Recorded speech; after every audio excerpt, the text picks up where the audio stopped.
오늘날 우리가 보는 하얀 수도복을 입고 조용히 기도하며 봉사하는 수녀들의 모습, 이들의 삶이 어떻게 시작되었는지 아시나요? 2000년이 넘는 기독교 역사 속에서 수녀 제도가 어떻게 탄생하고 발전해왔는지 함께 살펴보겠습니다. 이야기는 초기 기독교 시대로 거슬러 올라갑니다. 1세기부터 4세기까지 기독교가 막 싹트던 시절 사도 바울은 흥미로운 조언을 남겼습니다. 과부가 된 여성들과 결혼하지 않은 독신 여성들에게 기도와 봉사에 온전히 헌신하라고 권한 것이죠. 당시 로마 사회에서 여성의 지위가 매우 제한적이었던 상황에서 이는 여성들에게 새로운 삶의 길을 제시하는 혁신적인 발상이었습니다. 이들은 교회에서 특별한 역할을 맡았지만 아직은 공식적인 제도라고 할 수는 없었죠. 시간이 흘러 3세기와 4세기에 접어들면서 상황이 달라집니다. 로마 제국이 기독교를 공인하게 되면서 처녀들이 신앙적 순결을 서원하며 공동체 생활을 시작한 것입니다. 이때 성 암브로시우스 같은 초기 교부들은 이런 여성들을 그리스도의 신부라고 부르며 독신 생활의 신성함을 강조했습니다. 결혼 대신 하느님께 자신을 온전히 바치는 삶, 이것이 바로 수녀 제도의 첫 출발점이었던 거죠. 진짜 체계적인 수도원 제도가 자리 잡은 것은 중세시대에 들어서면서입니다.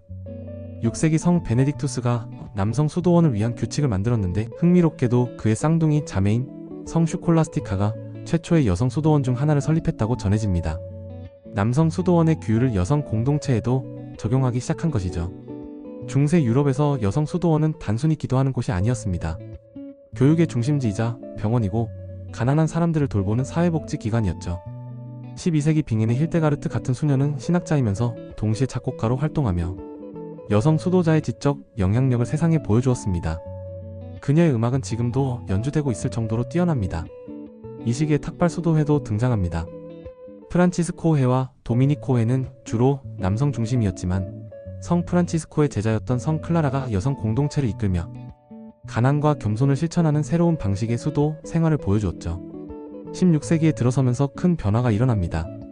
종교개혁이라는 거대한 파도가 유럽을 휩쓸면서 카톨릭 교회는 반종교개혁으로 대응했고 이 과정에서 수녀 제도가 더욱 강화됩니다.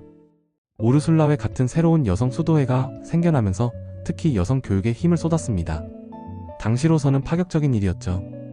여성이 여성을 가르치고 지식을 전파하는 역할을 담당하게 된 것입니다. 19세기와 20세기에 들어서면서 수녀들의 활동은 전 세계로 확산됩니다. 가장 유명한 인물 중 하나가 바로 테레사 수녀, 즉 칼커타의 성 테레사입니다. 그녀는 인도의 가장 가난한 사람들을 돌보며 사랑의 실천이 무엇인지를 온 세상에 보여주었죠.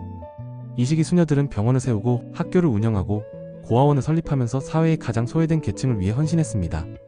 1960년대 제2차 바티칸 공의회는 수녀 제도에도 큰 변화를 가져왔습니다. 전통적인 수도원 담장 안에서만 생활하는 것이 아니라 현대 사회의 다양한 문제들, 인권, 환경보호, 이민자 보호 등에 적극적으로 참여하게 된 것이죠. 오늘날의 수녀들은 그 어느 때보다 다양한 영역에서 활동하고 있습니다. 수녀가 되는 것은 세 가지 중요한 서원을 하는 것을 의미합니다. 첫째는 빈곤의 서원으로 개인 재산을 포기하고 공동체와 함께 나누며 사는 삶입니다. 둘째는 정결의 서원으로 결혼하지 않고 독신으로 살아가는 것이죠. 셋째는 순명의 서원으로 교회와 수도회의 가르침에 따라 살아가는 것입니다. 이 세 가지는 단순한 제약이 아니라 자유로운 선택을 통해 더 큰 사랑을 실천하기 위한 방법이라고 할 수 있습니다. 수녀들은 스스로를 그리스도의 신부라고 부릅니다. 이는 결혼 대신 하느님께 자신의 삶을 완전히 바치는 영적 혼인을 의미하죠. 2000년 동안 이어져 온 이 전통 속에서 수많은 여성들이 자신만의 방식으로 사랑을 실천하며 세상을 변화시켜 왔습니다. 오늘날에도 전 세계 곳곳에서 수녀들은 계속해서 봉사하고 있습니다. 그들의 모습은 예전과는 많이 달라졌을지 몰라도 가장 약한 자들을 돌보고 사랑을 실천한다는 본래의 정신은 변하지 않았습니다. 초기 기독교 시대 과부들의 작은 봉사에서 시작된 이 아름다운 전통이 앞으로도 계속 이어져 나갈 것입니다.